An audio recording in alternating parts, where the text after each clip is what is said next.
bem. Olá a todos, amigos, amigas do Núcleo Espírita Fraternidade e Amor. É uma alegria nos reunirmos mais uma vez para mais uma edição da Revista Espírita, desta vez a Revista Espírita de setembro de 1858, dando sequência aos estudos da Revista Espírita Online que estamos realizando aqui no NEFA, a cada mês, apresentando a Revista Espírita referente àquele mês, publicada no ano de 1858 por Kardec. Agradecemos a sua presença, a sua participação e agradecemos muito aqui a essa equipe que hoje vai refletir, estudar e apresentar de forma resumida os artigos da Revista Espírita, começando aí pelo Carlos Gomes. Olá, Carlos, tudo bem? Muito obrigado pela participação. Boa noite a todos. Muito obrigado. Nosso amigo Vladas, de Santa Rita, do Lema, e também presidente do 23º CRE. O Carlos é vice-presidente do 23º CRE, né, do NEFA, e o Vladas é o presidente do 23º CRE, trabalhador aí do Movimento Espírita de Santa Rita. Tudo bem, Vladas? Boa noite, Paduan, Carlos, tudo bem com vocês? Prazer estar com vocês aqui, tá? Prazer é nosso. E o nosso amigo Ricardo Paduan, que também é trabalhador do Movimento Espírita de Santa Rita do Sapucaí, grande amigo nosso. Ele também é participante aí, coordenador, junto com um outro Carlos, que é o Carlos Alberto, da área de orientação mediúnica do 23º CRE. Uma alegria ter a sua participação conosco, Ricardo. Boa noite a todos, uma alegria toda minha de estar com esse trio e participar de mais esse programa com vocês, que nós possamos trazer algumas informações e conhecer um pouquinho mais sobre a Revista Espírita. Muito bom, muito bom. Para quem não sabe, CRE é o Conselho Regional Espírita, né? Porque às vezes a gente fala sigla e não é comum para todo mundo, né? Bem lembrado, Carlos, muito bom. Muito bem, então vamos dar início, né? Como sempre, para nos sintonizarmos, nos harmonizarmos aí com os nossos amigos espirituais, eu vou pedir a gentileza ao Carlos de fazer a prece inicial para darmos início aos nossos trabalhos. Pois não. Então, eu convido a todos, a todas, nesse instante, a fecharmos nossos olhos, abrirmos o nosso coração e elevarmos o mais que pudermos os nossos pensamentos até o alto, até as mais altas esferas onde trabalham os espíritos missionários do Senhor, para, conectados com esses nossos irmãos e irmãs do bem e do amor, podemos ter a autorização para, nesse instante, em nome de Jesus, respeitando o que Kardec nos deixou com todo o seu trabalho, orientarmos-nos por essa revista e podemos divulgá-la dentro do nosso entendimento, da melhor forma possível, com o coração aberto e fraterno. Que assim seja. Que assim seja. Então vamos lá, vamos dar início. Essa Revista Espírita de setembro de 1858, ela tem exatos 8 artigos. Então hoje aqui, cada um de nós vai explicar, vai resumir 2 deles, e, sendo necessário e havendo oportunidade, a gente vai comentando aqui, né, os artigos que cada um apresentar. Então, nós vamos dar início pedindo ao Vladas para apresentar o primeiro artigo desta revista, que se refere à propagação do Espiritismo. Vladas, fica à vontade, então. Bom, Leonardo, Carlos, Paduan, como disse, é um prazer estar com vocês aqui. Parabenizar, né, o NEFA por esse trabalho tão importante e importante para todo o movimento espírita, importante para nós, para a gente relembrar, repensar, estudar a Revista Espírita. Então é sempre uma alegria para a gente estar participando desse trabalho, né? É como se a gente estivesse junto com Kardec, né, na Revista Espírita. E o primeiro tema aqui que nos é colocado, né, dessa Revista Espírita de setembro de 1858, é propagação do Espiritismo.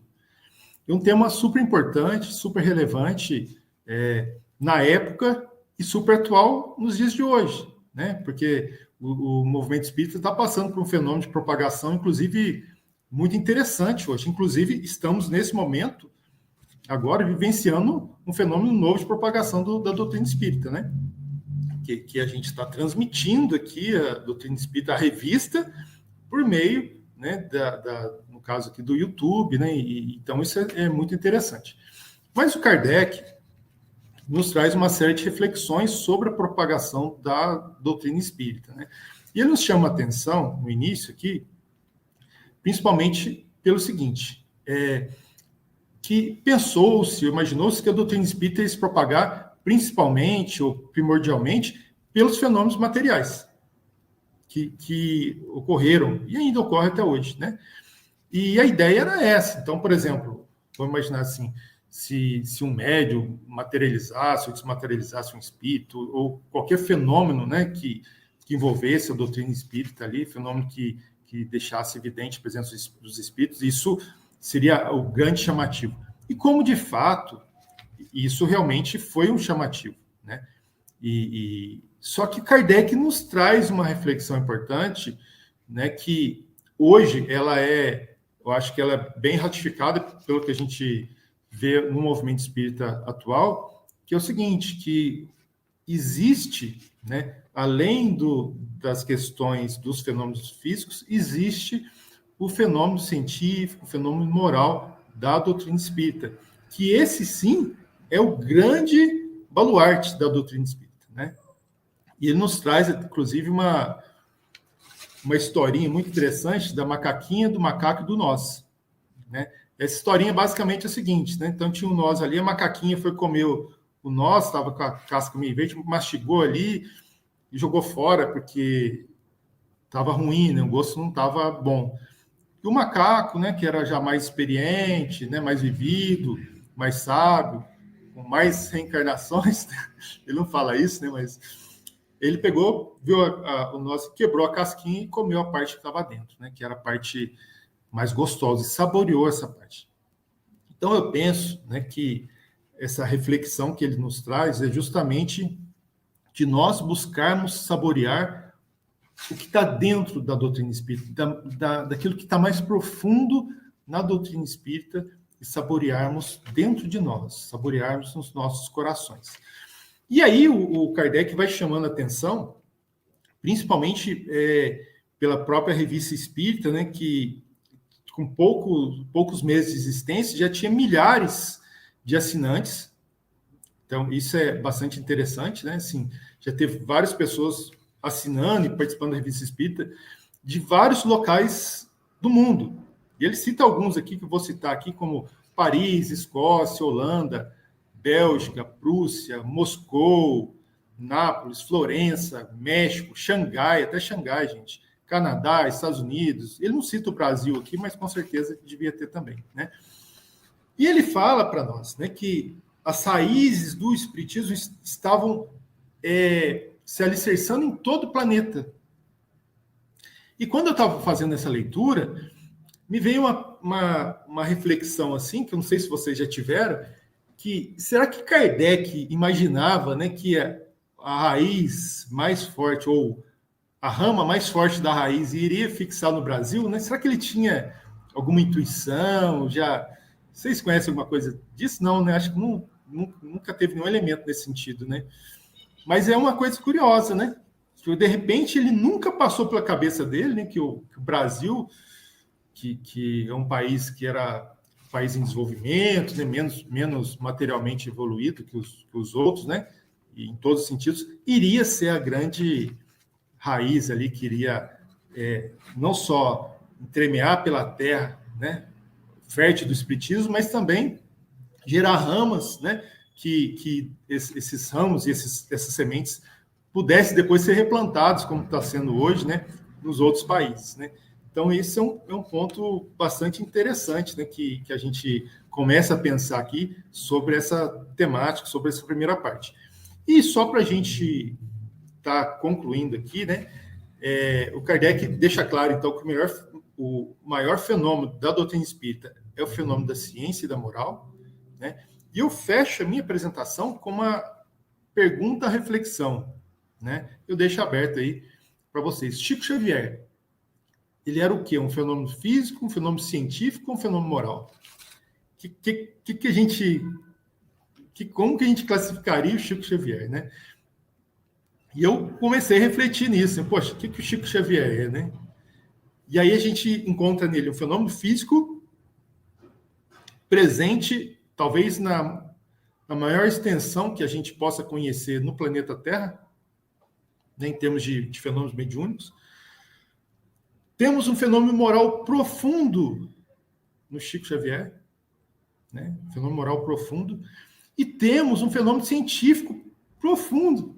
Então, a gente tem um trio aí, científico e filosófico, né? Um trio assim, muito alicerçado. Então, ele não desprezou, né? Vamos imaginar assim, a missão dele foi tão completa que não desprezou o fenômeno físico, como também um elemento importante aí, mas completou com o fenômeno moral, com o fenômeno científico.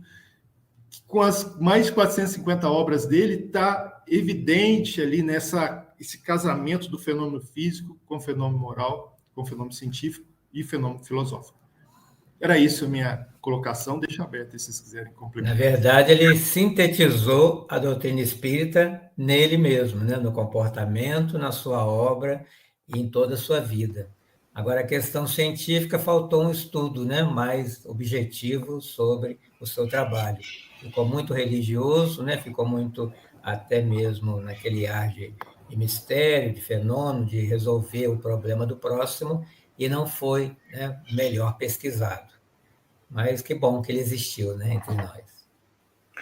E essa reflexão, essa questão que o Vladas coloca no final sobre o Chico, é interessante que especialmente pela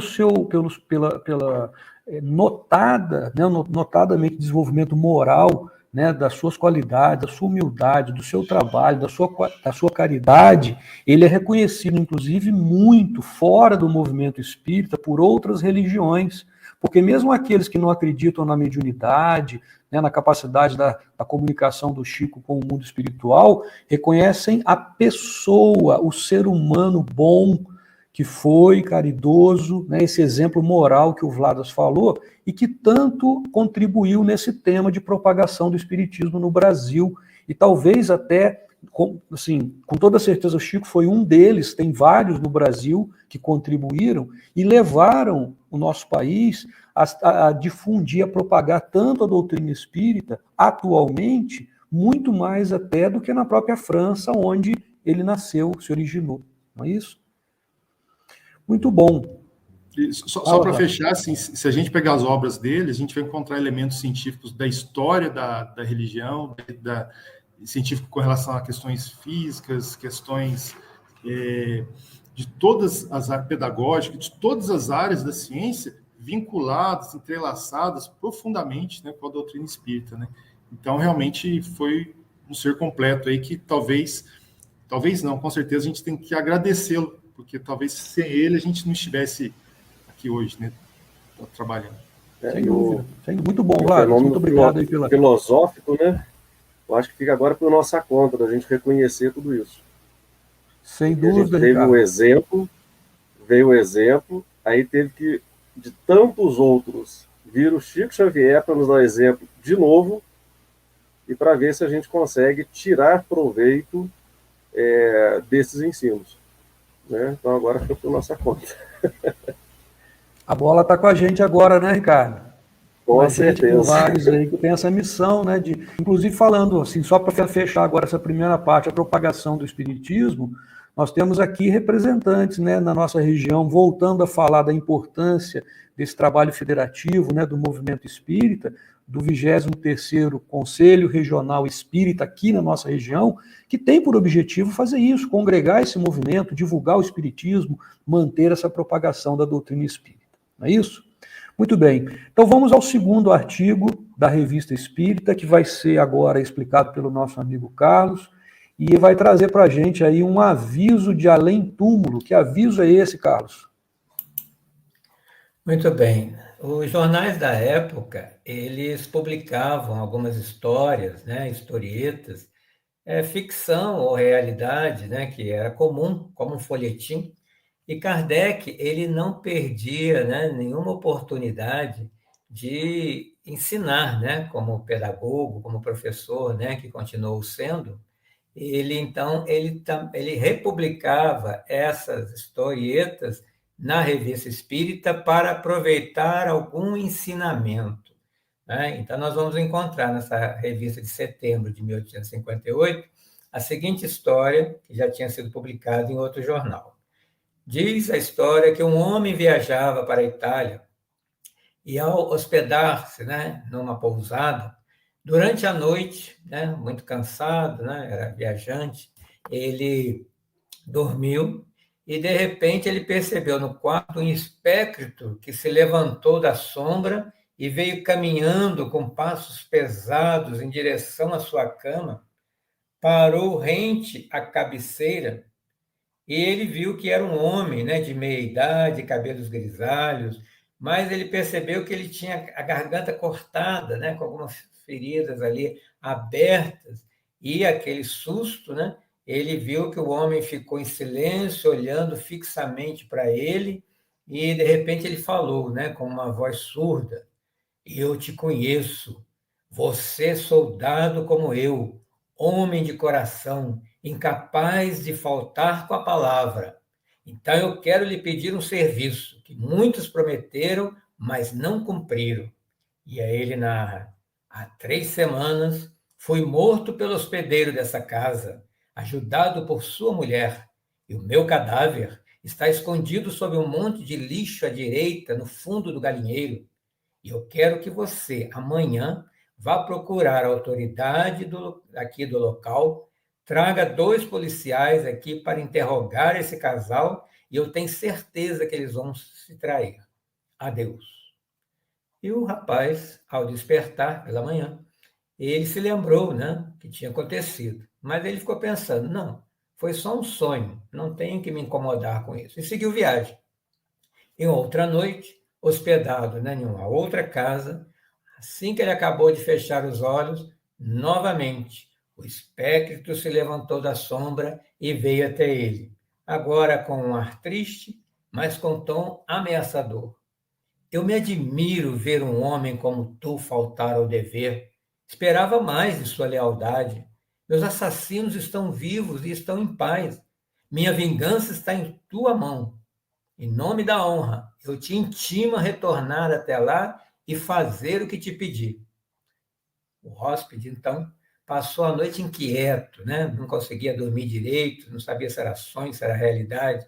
E, ao amanhecer, novamente pensando no que tinha acontecido, ficou com vergonha, ficou com medo e seguiu viagem. Terceira noite, terceiro local onde dormiu, volta o espectro, agora com uma maior ameaça, e parece que teu coração é como o dos outros, insensível.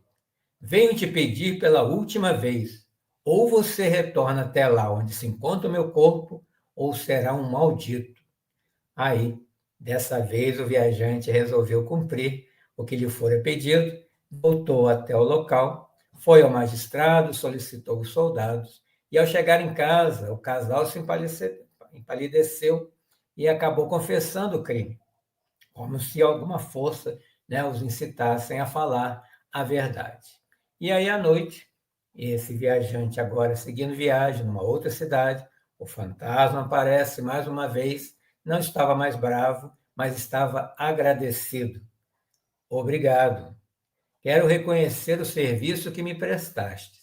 Me mostrarei a ti mais uma vez, mas será 2 horas antes da sua morte, para lhe advertir. Passaram-se 30 anos e a visão não mais se repetiu.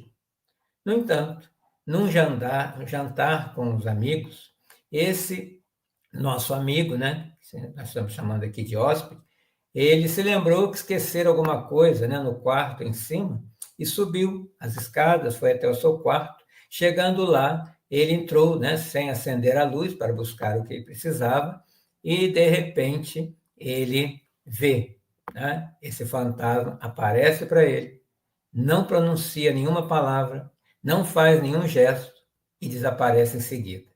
E ele se lembra do que ele havia prometido há 30 anos. E aí ele volta para o salão, como se nada tivesse acontecido, conversa normalmente com os amigos, Mas depois que a festa acaba, os convidados vão embora, ele organiza, né, todos os seus papéis, deixa tudo em ordem, né, pelo sim, pelo não, e quando ele vai dormir, abre a porta do quarto, ele leva um tiro e acaba, né, falecendo ali mesmo. E justamente 2 horas depois que o fantasma tinha aparecido. E essa bala não era para ele, era para um empregado, e alguém estava ali, aguardando. Esse texto foi escrito por Henri Daudigier e saiu numa publicação.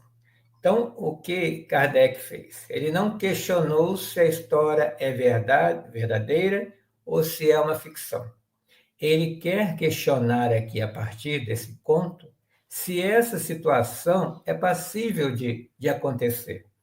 Né? E ele mesmo responde, sim, é possível haver advertências de além-túmulo, existindo numerosos fatos comprovando isso. E acaba contando um também na revista. Então, ele ainda complementa que essas visões podem acontecer em sonho ou em vigília, né, essas aparições. E ele, então, não perdia nenhuma oportunidade para ensinar sobre a doutrina dos espíritos, sempre, né, como eu disse, aquele professor que quer, né, divulgar a doutrina, fazendo as pessoas pensarem, né, sobre o aqui, sobre o além-túmulo e sobre a nossa vida. Então, achei bastante interessante essa preocupação de Kardec, não só em publicar, mas em interpretar, né, e dando um significado para essas historietas. Interessante, né, Carlos, que nas várias revistas espíritas que a gente já estudou, e inclusive nas próximas, ele sempre traz esse tipo de relato, né, de casos, de situações que naquela época ele pesquisava e ele tinha esse caráter científico de pesquisar, de estudar casos como esse que você relatou, né, para verificar e tentar interpretar, entender e verificar, inclusive, a veracidade daquilo que estava acontecendo. Muito bom. Alguém gostaria de comentar esse caso? Vladas, Ricardo, tudo bem? Eu acho que foi muito bem apresentado aí, né, pelo Carlos, podemos dar prosseguimento. Mais um artigo interessante, e como a gente sempre fala aqui, a nossa intenção com essa revista Espírita Online é apresentar, como o Carlos fez, de uma maneira resumida aquilo que está no artigo. São artigos, inclusive, pequenos, fáceis de ler, né, e estimular que todos também leiam depois a revista Espírita e leiam detalhadamente esses artigos e essas histórias que lá estão. Muito bem, então vamos dar continuidade. Um terceiro artigo desta revista é intitulado Os Gritos da Noite de São Bartolomeu, e quem vai comentar esse artigo para a gente é o Ricardo. Ricardo, fica à vontade. Olha que coisa interessante, né, que é a revista Espírita, e por muitas vezes a gente não tem tanto contato com elas. E o Vladas veio contando um pouco sobre a doutrina, né, o início. O Carlos veio trazendo essa apresentação para a gente. E agora nós vamos passar aqui um artigo que veio relatando o que aconteceu no massacre da noite de São Bartolomeu, que aconteceu em Paris, na França, em 1572. E aí, na mídia local, no jornal local, Saint-Foix, ele escreve na sua História da Ordem do Espírito Santo, ele cita uma passagem retirada de uma coletânea de um tenente-general do governo de Paris, lá por volta de 1572. O que foi esse massacre, né, da noite de São Bartolomeu? Foi uma repressão da Igreja Católica contra, por ordem dos reis franceses, né, que eram católicos, ao protestantismo. Então, na época de 23 a 24 de agosto, aconteceu esse massacre com os protestantes. E aí ele narra o seguinte, que no dia, esse tenente-general, né, do governo de Paris, ele narra que no dia 31 de agosto de 1572, 8 dias após esse massacre de São Bartolomeu, ele havia ceado, né, jantado alimentado, né, se alimentado no Louvre, nas dependências do Senhora Fieschi.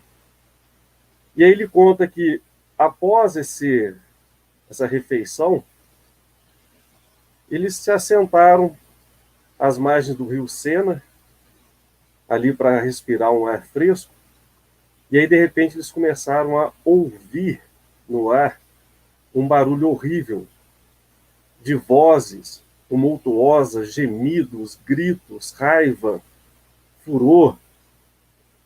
E ali eles tomaram de pavor. Eles ficaram imóveis, tomados de pavor ali, olhando um ao outro de instantes, olhando, procurando de onde que vinha aquele barulho todo. E aí ele relata que esse barulho todo, esse vozerio, esses gritos, tenha durado cerca de meia hora. Agora eu fico imaginando você ali à beira do rio Sena, naquele silêncio, naquela nostalgia, você começar a ouvir gritos, você começar a ouvir gemidos. E aí, mesmo que ninguém tenha comentado nada entre eles ali, eles não sabiam o que era, eles ficaram imaginando o que poderia acontecer. Na doutrina espírita, nós temos, dentro das mediunidades, de pneumatofonia ou de voz direta, que são aqueles sons que surgem num determinado ambiente e são escutados por todos que ali se encontram, independente de serem médiuns. Então é uma mediunidade de efeito físico que relata-nos, nesse caso, nesse artigo, que todos ali os presentes ouviram essas vozes. E aí, eles percebem que essas vozes eram daqueles que foram assassinados nesse massacre. Então a gente percebe claramente a relação do plano espiritual com o que nós chamamos aqui de plano material, onde nós estamos. E aí esse fato vem afirmar o que Kardec depois veio nos ensinar, veio nos comprovar através da mediunidade, que é da voz direta, a pneumatofonia. E é interessante que depois tem uma observação que eles, após algum tempo, eles relatam na revista do mês de janeiro, eles relatam também um caso da história do fantasma da senhorita Claron, relatada em nosso número do mês de janeiro, com a diferença de que, nessa ocasião, um único espírito se manifestou durante 2 anos e meio. E aí, nessa comparação com a noite de São Bartolomeu, diversos espíritos se manifestaram. E ele fala também que o rei, né, o Carlos IX, ele saltou da sua cama, fez-se levantarem todos os que estavam em seu quarto e verificasse que ali, o que estava se passando por ali. E aí ele ordenou que esses massacres acabassem. E logo após esta ordenação, né, essa ordem, as vozes cessaram. Então, quantos relatos nós temos ainda hoje, até hoje, em que nós vimos casos em que nós tivemos essas vozes diretas, essas vozes dos espíritos, se comunicando no ambiente, como Carlos, relatando também no artigo que ele passou para a gente aqui agora, desse apelo, dessa forma de comunicação em que a espiritualidade tenta ter para conosco. E não só, nesse caso, de desespero, de agonia, mas que por muitas vezes tentam nos trazer alguma informação para nos orientar. Então que fique esse artigo como um alerta para a gente das nossas ações que nós estamos fazendo porque essas vozes ficam no nosso íntimo. E que nesse caso de São Bartolomeu, desse massacre que teve lá, né, tem números assim variados, de 2.000 a 10, 30 mil pessoas que foram assassinadas nesse dia, e a tristeza que elas estavam, o desequilíbrio que elas estavam. Então esse artigo ele traz esse relato para que nós tenhamos também um pouco mais de consciência do que nós estamos fazendo, para que a gente possa ter essas percepções de coisas boas também, né? É isso. Ô, Ricardo, muito interessante como você colocou agora essa reflexão no final, porque esse tipo de situação, de artigo, ele mostra aí, nos chama atenção para dois aspectos.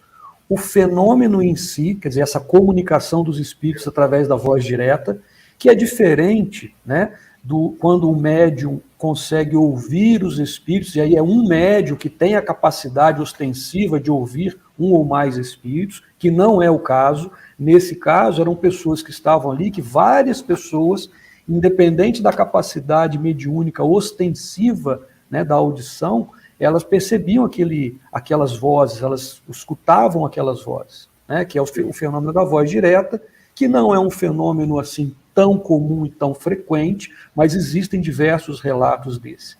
Esse é um aspecto. E o segundo aspecto que você mencionou é o que esse fenômeno e o que esse caso em si nos traz de ensinamento e de exemplo, né? O que esses espíritos estão querendo dizer?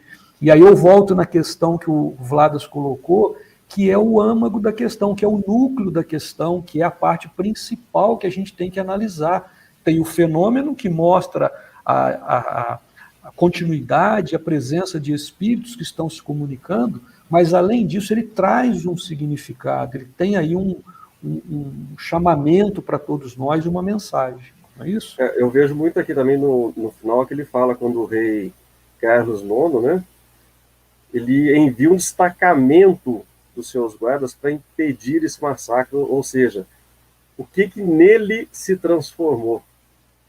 O que nele aconteceu para que ele tomasse essa decisão de encerra, há muito sofrimento, para com isso, né? Então isso para a gente é muito importante. E o que o Luiz falou, vamos nos lembrar que naquele batismo de Jesus por João Batista, né, aparece um espírito de luz em forma de pomba e todos ouvem uma voz, né? E eles atribuem a Deus, mas na verdade era esse fenômeno de voz direta dizendo: esse é meu filho amado. Essa história que o Ricardo nos traz, que está na Revista Espírita, é repugnante, né? É o clímax de uma intolerância religiosa, né? Em nome da religião, você matar milhares de pessoas, né? E então é para a gente pensar, né, até onde vai, né, a intolerância, o preconceito, o que é capaz de fazer. Vamos pensando. Sem me alongar aqui, porque a gente está, acho que, quase estourando o tempo, mas só para chamar a atenção, né, que é significativo que muitas almas, depois que desencarnam, principalmente em situações violentas como essa, elas ficam em sofrimento por não ter se preparado, por não entender a situação. E lembrando que, de forma diferente, estamos com um massacre só no Brasil de 600 mil pessoas, né? É diferente, mas não deixa de ser uma tragédia também, né? Não deixa de ser uma tragédia, e que muitas dessas almas estão em dificuldades, né? Precisando da nossa ajuda, da nossa oração. Não deixa de ser doloroso, né? Sem dúvida. Vamos lá. Muito bom. Então vamos seguir aqui o artigo que eu fiquei responsável por fazer aí uma apresentação, um resumo. Ele tem um título curioso, né? O título Os Talismãs, Medalha Cabalística. E esse título já chama atenção. Em primeiro lugar, vamos deixar, né, claro que no Espiritismo, na doutrina espírita, nós não adoramos, cultuamos nenhum tipo de objeto, coisas materiais. O talismã, né, que é o título aqui desse artigo, seria um objeto com algum tipo de poder mágico, de poder, né, extraordinário. A medalha cabalística, a gente já vai entender o porquê desse título, né, e o que isso tem a ver com o espiritismo, se é que tem a ver. É uma medalha que tem uma série de sinais, com planetas, com números, com conexões, e que, para muitos, ele tem um significado oculto, tem alguma interpretação. Em primeiro lugar, é importante quando a gente diz que isso não tem relação com o espiritismo, nós não estamos querendo ser melhores ou piores do que ninguém, não. É simplesmente uma diferenciação, é uma coisa natural. Nós não estamos dizendo que os outros estão errados, a doutrina espírita respeita, né, todas as religiões, todas as crenças, todas as pessoas que têm, né, que cultuam, que adoram algum tipo de objeto. Não há problema, né? Mas o que nós estamos dizendo é que no espiritismo, nos fundamentos da doutrina espírita, nós não temos esse tipo de comportamento, de ritual, né? É só uma diferenciação, sem querer dizer que está certo ou está errado, é pior ou é melhor do que alguém. Não é isso. Bom, o que acontece nesse artigo? Kardec faz um relato de um senhor, que ele não coloca o nome por uma questão até de respeito, de ética, né? Ele identifica como senhor M, um caso real, que havia comprado uma medalha de prata que continha diversos sinais, planetas, né, umas conexões, e ele chamava isso de medalha cabalística. E segundo a pessoa que vendeu nesse antiquário, essa medalha teria poderes mágicos, entre eles de atrair e de evocar espíritos. E essa pessoa comprou essa medalha. Apresentou essa medalha a diversos médiuns naquela época, e veja, ali naquele período, né, o espiritismo estava iniciando. Então, apresentado a diversos médiuns, ele teve respostas diferentes e contraditórias sobre aquela medalha. Então, cada um dizia uma coisa. Então, um dizia que aquela medalha ela tinha realmente a capacidade de evocar espíritos, outro dizia que aquela medalha poderia ser magnetizada, aquela medalha servia para cura, ela servia para sonambulismo. Enfim, ele foi ouvindo diversas respostas diferentes de médiuns àquela época, né, sobre o significado, o que é que aquela medalha, aquele talismã poderia fazer. E essa pessoa resolve apresentar essa medalha a Kardec.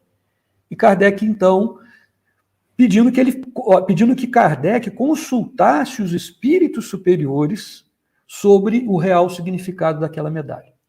E aí Kardec, já inicialmente, diz ao senhor M, pelo conhecimento, pela pesquisa que ele já tinha feito, e todo o conhecimento que ele já tinha naquela época, que os espíritos, eles são atraídos pelo pensamento. Que essa questão de objetos, de medalha, de talismã, de poder mágico, objeto material, não era propriamente o que atraía os espíritos. Que alguém com uma medalha daquela, pensando no espírito, ele estaria atraindo pelo pensamento e não propriamente pelo objeto. Ele faz toda uma explicação, uma explanação, né, sobre essa questão. Mas ainda assim, olha que interessante, já dando a resposta àquela pessoa, ele faz o que a pessoa pediu. Ele ainda consulta os espíritos superiores da codificação. E quando ele faz essa consulta, os espíritos, numa reunião mediúnica séria, vão responder então para Kardec sobre o significado dessa medalha e se poderia atrair algum tipo de espírito, né? Eles falaram assim: fazeis bem em não admitir que objetos materiais possam exercer qualquer influência sobre as manifestações, quer para as provocar, quer para as impedir. Ou seja, o espírito já faz referência ao que Kardec já tinha feito anteriormente, que é não admitir realmente, não considerar que esses objetos eles possam, o objeto propriamente material, ter algum tipo de influência nas manifestações. E aí o Espírito diz assim: temos dito com bastante frequência que as manifestações são espontâneas e que, além disso, jamais nos recusamos a atender ao vosso apelo. E olha a pergunta que ele faz no final, olha a lógica, né, dos espíritos e da doutrina espírita. Por que pensais que sejamos, ou seja, os espíritos, é um espírito que está falando, por que pensais que sejamos obrigados a obedecer a uma coisa fabricada pelos seres humanos? Por que eles iriam seguir um objeto propriamente? O objeto teria algum poder, alguma mágica, né, de atrair os espíritos, né? Ainda assim, ele continua com algumas perguntas. Ele pergunta assim: por que finalidade foi feita essa medalha? E o espírito responde: foi fabricada com o objetivo de chamar a atenção das pessoas que nela gostariam de crer. E depois, para finalizar, com chave de ouro, né, ele pergunta para o espírito, e Kardec insiste. Dizem que pertenceu a Cazote, porque foi uma das informações que ele teve, que uma pessoa que já tinha desencarnado, né, que essa medalha pertencera a Cazote. Poderíamos evocá-lo a fim de obter algum ensinamento a esse respeito? Olha o que o espírito superior responde. Não é necessário, ocupai-vos preferentemente de coisas mais sérias. Ou seja, por que dar importância e dar tanto valor a isso? Vamos nos preocupar das coisas que realmente têm valor, das coisas sérias, né? Então fica esse ensinamento nessa história aí que foi relatada por Kardec, bastante interessante, a respeito de qualquer tipo de objeto, né, de talismã, que as pessoas acreditam ter um poder, quando o poder está realmente na força do pensamento e não propriamente de um objeto. Não sei se alguém quer fazer algum comentário. Complementando o que o Ricardo já trouxe, né? É possível a comunicação, mas o que fazer com elas é do grupo que a está recebendo, né? Exatamente. Acho que até complementando um pouquinho mais aí, o que fazer com elas? E aí o que acontece? Nós nos prendemos às coisas materiais como esse talismã, como medalha. E não há necessidade. Para que eu tenha esta comunicação, depende de mim. Depende da minha sintonia. O Leonardo colocou muito claro isso aí. Depende da minha sintonia. E não de objetos materiais, e esses objetos têm valor somente para mim, e não para os espíritos. Não é isso? Ô, Ricardo, e aí, só para não estender muito em função do tempo, nesse artigo, o Kardec faz um comentário interessante, que assim como aqui, entre os encarnados, tem pessoas que se ligam e acreditam nisso, quando essas pessoas desencarnam, elas continuam acreditando. Então, espíritos inferiores, eles vão se prender e vão se ligar a alguns objetos, mas não é pelo objeto, mas porque eles têm aquilo, eles têm, né, acreditam que aquele objeto tem algum significado, porque já acreditavam antes. Quando esse objeto não é necessário para que eles se comuniquem, para que eles estejam em algum local, é o pensamento. Mas eles continuam acreditando naquilo, mostrando ainda a sua inferioridade, né, e muito ligado às coisas materiais. Muito bom. Qualquer um desses artigos aí daria para a gente ficar comentando aqui bastante, mas a gente ainda tem, né, mais 4 artigos pela frente. Então nós vamos agora fazer aí mais uma segunda rodada, com mais 4 artigos dessa revista, e o Vladas agora vai falar sobre um artigo que é intitulado Platão, Doutrina da Escolha das Provas. Beleza, vamos falar um pouquinho então desse artigo, né? Como o próprio nome aqui já deixa bem claro, né? Quer dizer, é um artigo no qual ele se refere a alguns filósofos, entre eles o Platão, né? E a relação deles com a doutrina da escolha das provas. Ele basicamente cita 2 principais filósofos aqui, que é o Sócrates e Platão. Eu trouxe aqui, só por curiosidade, né, a gente lembrar aqui, né, de quando esses personagens estiveram aqui no nosso planeta. O Sócrates nasce em 470 a.C. e morre em 399 a.C., ou seja, com 71 anos. E o Platão nasce em 430 a.C., e morre em 347 a.C., com 83 anos. Né? E uma curiosidade, né? O Sócrates tem aquela frase famosa dele, que está totalmente relacionada com a doutrina espírita, que é Conhece-te a ti mesmo, né? Que, na verdade, é muito profundo, né? E é o que a doutrina espírita tem de mais forte, né? A doutrina espírita, ela nos estimula todo momento no nosso autoconhecimento. E Platão, ele tem uma curiosidade também aqui, que em 387 a.C., né, ou seja, com 43 anos, ele funda a primeira universidade do planeta, né? Então, olha que interessante, né? Então, são filósofos, né, que tinham um cabedal de conhecimento gigantesco, né? Um período bem anterior, antes de Cristo, quase 500 anos antes de Cristo, no caso de Sócrates. Quer dizer, é muito tempo, né, antes de Cristo. Quer dizer, é uma preparação mesmo para a vinda do Cristo e, posteriormente, para a vinda da doutrina espírita. E o Kardec, ele chama atenção nesse artigo para uma coisa, que é o seguinte, que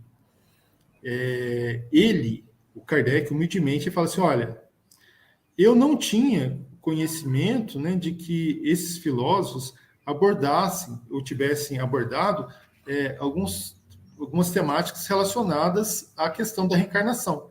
Ele foi descobrir isso com os espíritos. Então, ele deixa isso claro, né, e, o que é uma coisa interessante, né, quer dizer, mostrando que ele não imaginava isso. Não é que ele não conhecia os filósofos, ele não conhecia essa abordagem, né? E aí, dentro disso tudo, né, ele traz aqui os principais pontos, né, que vou falar resumidamente aqui, que são pontos de ligação desses filósofos, né, principalmente o Platão, né, com relação à doutrina espírita. E olha que interessante, né, quais os apontamentos que eles nos trazem. Um deles é a sobrevivência da alma. Olha só, que a alma sobrevive ao corpo, quer dizer, o corpo morre, mas a alma não. Então, é um conhecimento profundo, que é a base da doutrina espírita, né? O outro ponto é a própria reencarnação, ou seja, nós estamos aqui periodicamente, né, até que possamos evoluir, compreender, amadurecer e superar as nossas dificuldades. Então, a reencarnação, eu fico imaginando, né, se até hoje, para algumas pessoas é tão difícil entender a reencarnação, tão forte, né, nos dias de hoje, 500 anos praticamente, 400, 500 anos antes de Cristo, quer dizer, eles trazerem isso é um negócio bem interessante, né? Assim, imagino que deve ter chacoalhado bastante a cabeça do pessoal. Outro ponto também que, para nós, movimento espírita, é normal, mas na época, e para muitas pessoas, não, livre-arbítrio e escolha das provas. Né? Então, nós temos o livre-arbítrio para fazermos o que quisermos, e, inclusive, de escolher as próprias provas para o nosso crescimento aqui nesse planeta. Então, a gente tem essa liberdade. Então, são apontamentos que 400 anos antes de Cristo, 400, quase 500 anos, já nos trouxeram. Consequências das escolhas como responsabilidade do indivíduo, né? Ou seja, tudo que eu faço, que eu escolho, que eu executo, é minha responsabilidade, né? A felicidade ou a tristeza é minha responsabilidade, é minha conquista. Sou eu que escolho por esse ou por aquele caminho, né? E também nos traz aqui, que é bastante interessante, a questão chama aqui de bom gênio ou anjo da guarda, né, que nos auxiliam não somente na escolha das provas, mas também na nossa existência, né, que a gente entende como os espíritos protetores, que estão sempre nos auxiliando, nos ajudando, mesmo que às vezes a gente, mesmo conhecendo tudo isso, às vezes a gente até esquece que tem alguém nos auxiliando, né? Como deve ter alguém aqui agora nos auxiliando, nos ajudando, né? Então, assim, resumidamente é isso, né, que eu estou trazendo para vocês e que eu acho que é bastante interessante, né? Ele remonta aí aos principais filósofos antes de Cristo, mostrando que, de certa forma, os princípios básicos da doutrina espírita já vinham sendo relatados por eles lá atrás. Muito bom, Vladas. A doutrina espírita ela é relativamente recente, né, de 1857, e, no entanto, os princípios básicos, os fundamentos da doutrina, eles são conhecidos, já estão, muitos deles na Bíblia, muitos deles aí, como esse artigo traz, nas doutrinas de filósofos da antiguidade, como de Platão. E Kardec veio, através da revelação dos espíritos, organizar todas essas informações, codificar e nos apresentar como nós conhecemos, né? E está nas obras de Kardec, nas obras complementares. Muito bem. Bom, o próximo artigo, a maior dificuldade dele é falar o nome do artigo, né, Ricardo?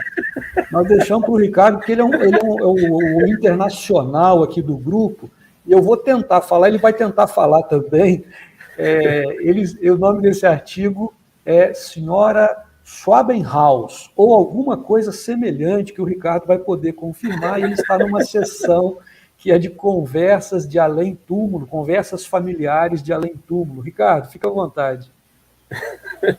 É nessa hora que aí eu retorno um pouquinho na fala do Vladas, que os bons espíritos nos amparam, né?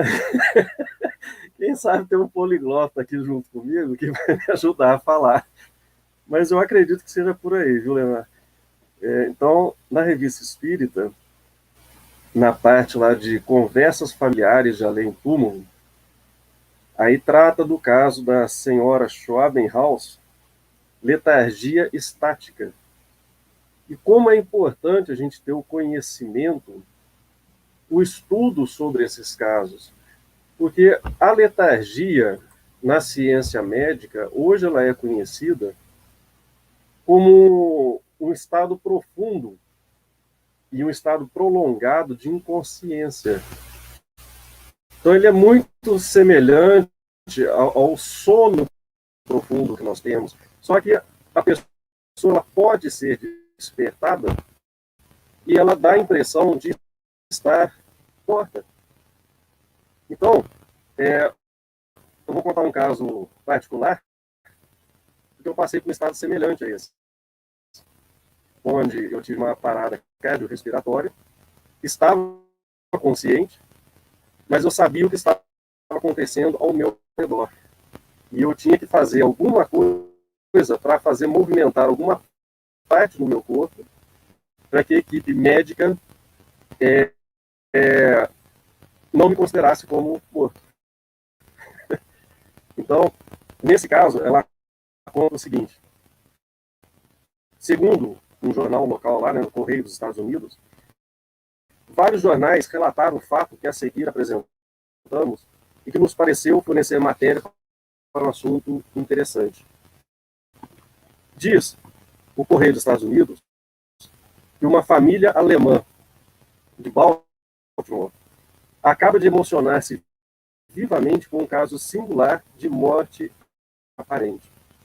Hoje nós temos também o que é chamado de EQM, que é o estado quase morte. Não pode se comparar a isso.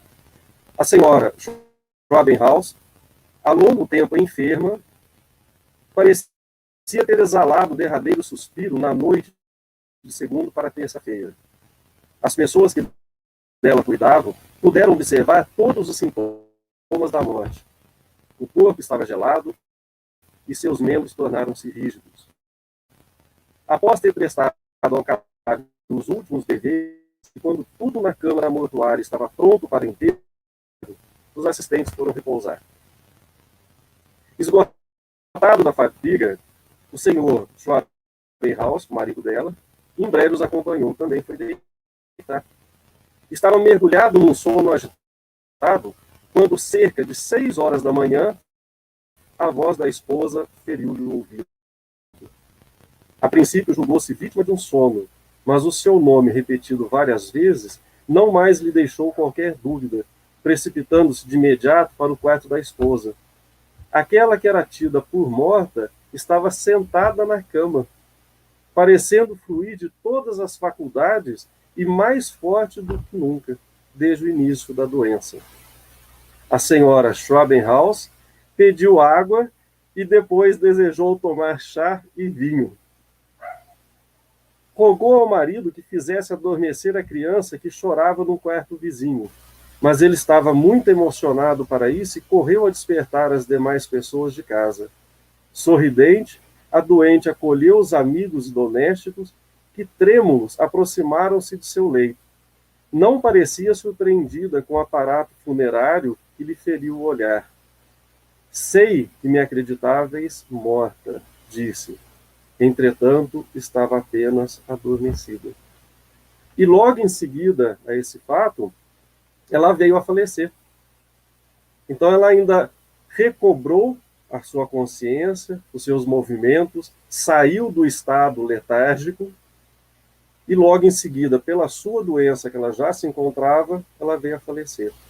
E o interessante, só que são muitas páginas aqui, eu vou deixar para que os nossos ouvintes, né, possam depois procurar na Revista Espírita, que ela foi evocada depois de algum tempo, numa sessão da Sociedade Parisiense de Estudos Espíritas, o espírito dela. E aí ela manteve uma conversa explicando o que ela sentiu durante esse momento. E ela relata, são coisas assim, muito interessantes, que ela relata que tudo que ali acontecia, que estava acontecendo ao redor dela, ela percebia. Então ela ouvia todos, ela sentia o desespero, a tristeza, tudo ali ela sentia. E o interessante do relato dela é da tranquilidade que ela tinha. Ela diz que ela sabia que ela não estava morta e que ela rogou a Deus para voltar e se despedir de acordo dos seus familiares, daqueles que trabalhavam com ela, do seu esposo, de todos. E ela faz um relato também que ela encontra nesse estágio letárgico, ela encontra com uma filhinha dela que havia falecido há um ano atrás. E essa filhinha estava amparando. Então, observemos a relação que nós temos com o plano espiritual, dessa proximidade. E o alento que dá para todos nós em saber que a gente não morre, que nós, todos aqueles que já partiram, estão vivos. Então, para que vocês tenham um pouco mais de conhecimento desse diálogo que ela tem, né, dessa reunião mediúnica com ela, faça uma pesquisa na Revista Espírita, nessa de setembro de 1858, para que a gente tenha um pouquinho mais de conhecimento e até de consolo, porque esse caso traz um consolo muito grande para a gente. Eu acho que é isso. Muito bom, Ricardo, muito interessante. Carlos, quer comentar? Eu vi que você abriu o microfone, fica à vontade. Não. Tudo certo? É porque o próximo é o seu, né? Você já está se preparando para o próximo. Muito bem. Nós vamos poder fazer muitos comentários, porque o nosso tempo já está bastante escasso. Então, eu vou passar já em seguida para o Carlos fazer a apresentação do próximo artigo, cujo título é Problemas Morais, Suicídio por Amor, um tema, inclusive, bastante apropriado a esse mês do Setembro Amarelo, né, Carlos? Onde nós temos aí essa campanha de valorização da vida. Fica à vontade, Carlos. Aí a gente vê como é que é um problema antigo, né? E ele tem o título Suicídio por Amor, e realmente é uma história real, agora que ele vai narrar, de um sapateiro, né, chamado Louis, que estava noivo, né, de Vitorine, e que frequentava a casa dela diariamente, né, já estavam com o casamento marcado, almoçava sempre na casa da noiva, e um dia tiveram uma discussão, e ele saiu, né, pisando duro, né, como se diz, e falando que não voltaria mais. Mas no outro dia se arrependeu e voltou para pedir desculpas, né, falando que a amava, que queria reatar, né, com ela, mas ela estava irredutível, ela não aceitou, nem abriu a porta para ele, né? Então ele ficou bastante revoltado e ela ouviu ele dizer, né, adeus, sua malvada, adeus para sempre, tratai de encontrar um marido que vos ame tanto quanto eu. E logo em seguida ela ouve, né, um gemido abafado e depois um barulho como se fosse um corpo caindo, mas na cabeça dela ele tinha sentado ali, né, na escadaria, esperando que ela abrisse a porta. E, de repente, ela escuta gritos, né, vindo da calçada, alguém pedindo socorro, e ela resolve abrir a porta. Quando ela abre, está lá, né, o seu ex-noivo, né, estendido no chão, né, estava já morto, mas com uma faca cravada, né, no peito, e não tinha mais nada a ser feito. Isso aconteceu em abril, né, de 1858, e Kardec tinha um hábito de, quando acontecia uma desencarnação, principalmente, né, um caso como esse, de, numa reunião séria, né, na Sociedade Espírita, evocar, né, e querer saber detalhes da questão espiritual.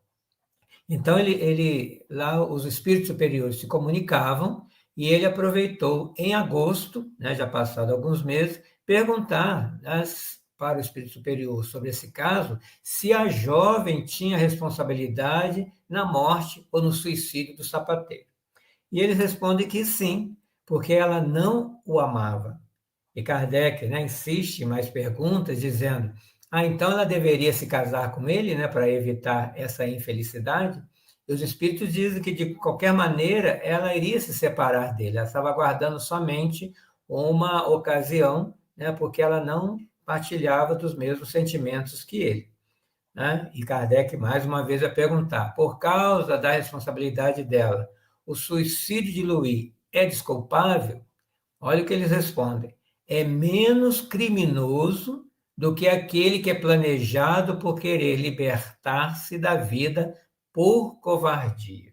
Então, veja que Kardec, né, depois vai acrescentar a essa resposta dos espíritos, dizendo que quando eles dizem menos criminoso, não quer dizer que ele esteja isento da sua responsabilidade também, né, que constitui falta, né, fraqueza para aquele que não sabe vencer as suas provas. E essa era uma prova que ele estava enfrentando. Né? E depois Kardec resolve evocar o espírito desse Louis, desse suicida, e pergunta a ele, que pensais da ação que cometeste? E ele responde, ainda bravo, Vitorina é uma ingrata, eu errei em me matar por ela, porque ela não merecia. E Kardec pergunta, ela não o amava? Ele responde, não. No início até acreditou que sim, ela se iludiu, mas na nossa discussão, ela, de certa forma, abriu os olhos, ficou até contente com o pretexto para se desembaraçar de mim. E Kardec, como pesquisador, vai fazer uma nova pergunta. Chegando à porta de sua noiva, você já tinha intenção de se matar, se ela o recusasse? Ele diz, não, não pensava nisso. Não foi senão quando eu vi sua obstinação, quando então a vertigem me tomou. Fiz mal, fui fraco, e disso carrego a pena. Veja bem, a paixão cega o homem e o leva a fazer tolices. Só o compreende quando não há mais tempo. Errei em abreviar minha vida. Sou infeliz e por isso estou sofrendo. Então, essa é a história, né, que Kardec nos conta. E lembrando, né, como o Luiz falou aí, da semana, do mês de prevenção, né, ao autocídio, ao suicídio, o que esse espírito suicida está nos dizendo? Aumenta o sofrimento aquele que acha que vai se libertar de algum sofrimento. Né? Então, essa é a nossa contribuição.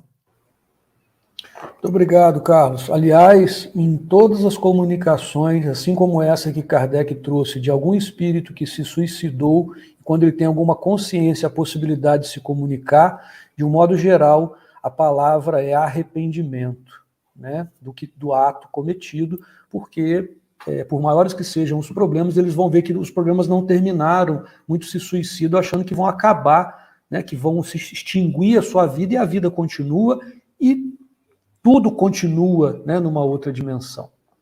Muito, muito apropriado, inclusive, foi no mês de setembro de 1858, esse artigo, e nós temos aí o mês de setembro dedicado a essa campanha, né, de valorização da vida, de prevenção ao suicídio. Muito bem, o último artigo, ele, na verdade, ele é muito rápido, e ele diz respeito a observações sobre um desenho da casa de Mozart. Ele, na verdade, não é nem um artigo, é um comentário que Kardec faz no final dessa revista, porque no mês de agosto de 1858, na edição anterior, inclusive essa edição foi apresentada aqui com a contribuição dos jovens da nossa mocidade, foi muito interessante, tem um artigo que ele fala das habitações de Júpiter, segundo a revelação de espíritos. E ele apresenta nesta revista um desenho que eu estou colocando aqui, que vai ser apresentado para todos, está na Revista Espírita de agosto de 1858. Esse é um desenho mediúnico que foi recebido por um médium que não tinha habilidade para desenhar, ele não tinha essa habilidade, não era um desenhista, ele não conhecia de música, e ele recebeu mediunicamente esse desenho, que quando a gente olha assim não consegue entender muito bem o que é, mas segundo a comunicação recebida por esse médium, esse desenho levou algum certo tempo para ser feito, seria a fachada da casa de Mozart, em Júpiter, né? E esse médium, nessa revista de agosto, ele faz uma observação que nesse desenho, não dá para a gente ver aqui, mas eu vou colocar um zoom agora, e a gente vai entender o que ele está falando. No zoom, olhando os detalhes desse desenho, ele fala assim, tem várias claves de sol. A clave de sol é um símbolo usado na música, né? Os músicos conhecem, sabem identificar. Eu estou colocando aí também qual é esse símbolo da clave de sol. E é possível identificar que essa fachada, na composição e nos detalhes, ela é cheia de claves de sol. E o médium, que não conhecia de música e que não conhecia de desenho, ele fala e faz essa referência. E que ele fala assim, só que a clave de sol é uma dos símbolos usados na música. Existe a clave de Fá, a clave de Dó, e ele fala assim, ó, só aparece a clave de Sol. Muito bem, e essa revista é publicada. Aí alguém que leu a revista de agosto envia uma correspondência para Kardec, e é essa observação que Kardec faz na revista de setembro, quando esta pessoa que leu, que era um músico, olhando este desenho, faz a seguinte observação. Olha, o médium que falou que só tinha clave de sol, ele se equivocou. O desenho está repleto de claves de Fá, de claves de Dó. É que o médium não conhecia, a clave de sol ela é mais comum, esse símbolo aí que todo mundo conhece, né? E aí eu estou dando zoom agora aqui, mostrando onde é que tem a clave de Dó, a clave de Fá, que para quem não é músico, é difícil realmente identificar. Esse desenho é uma composição de uma fachada cheia de notas musicais e que compõe esse desenho dessa casa, daquilo que seria a casa de Mozart naquela época, né, Carlos? Porque agora, como é que é, Carlos? O que você acha aí desse desenho? A gente tem que lembrar que o espírito usa a matriz dos pensamentos do médium. Estamos na metade do século XIX, onde nem luz elétrica não existia. Talvez se hoje ele fosse representar a casa de Mozart, né, com toda essa tecnologia que nós conhecemos, como será essa casa? Já estará muito até reformada, né, para os nossos dias. Nós brincamos aqui nos bastidores, por isso que eu pedi para o Carlos comentar, porque realmente o que ele falou, né? É uma representação daquilo que seria no mundo espiritual, assim como tem aquela representação e a descrição do nosso lar, né, e das construções que existem, são construções mentais, né, das habitações na colônia de nosso lar, ele nos traz essa reflexão bastante interessante. Mas o curioso é assim que o médium mesmo que fez o desenho, ele próprio não conseguiu identificar alguns detalhes que um músico depois conseguiu como sendo detalhes que tinha na representação dessa fachada dessa casa, né? O que reforça a veracidade da comunicação, né? Exatamente, perfeitamente. Esse é o ponto, né? Muito bem, então, meus amigos, conseguimos aí fazer de forma resumida, passamos um pouquinho do nosso tempo, mas conseguimos fazer de forma resumida a apresentação dos artigos da Revista Espírita de setembro de 1858, agradecendo muito ao Ricardo, ao Vladas, ao Carlos pela participação, pela colaboração, né? E a todos aqueles que estão nos assistindo também. E, mais uma vez, nós incentivamos que pesquisem depois na internet, é fácil achar, colocar no Google, Revista Espírita, setembro de 1858, vai encontrar esse artigo, essa revista, para ler gratuitamente, com detalhes, aqueles artigos que vocês considerem mais interessantes, ou a revista é toda. Então, muito obrigado a todos, e para finalizar, nós vamos pedir aí ao nosso amigo Ricardo Paduan para fazer a nossa prece de encerramento. Nesse momento, eu estou lembrando de um grande amigo nosso, irmãozinho, Fabinho. Ele falava assim que dentro da gente parece que está um vulcão explodindo de tantas coisas boas. E que vocês que estão nos ouvindo possam sentir, assim como nós, essa imensa gratidão por este momento, meu Pai, por este momento de instrução, por este momento em que nós estamos imersos na doutrina dos Espíritos, em que nós estamos imersos nos ensinos do Mestre Jesus. Agradecemos, rogando ao Pai, rogando ao Mestre Jesus, que leve o vosso amor, a vossa paz para todos os lares, para todos os lugares onde haja escuridão, onde haja tristeza, onde haja falta do consolo. Assim como nos diz Jesus, eu sou o caminho, eu sou a verdade, eu sou a vida.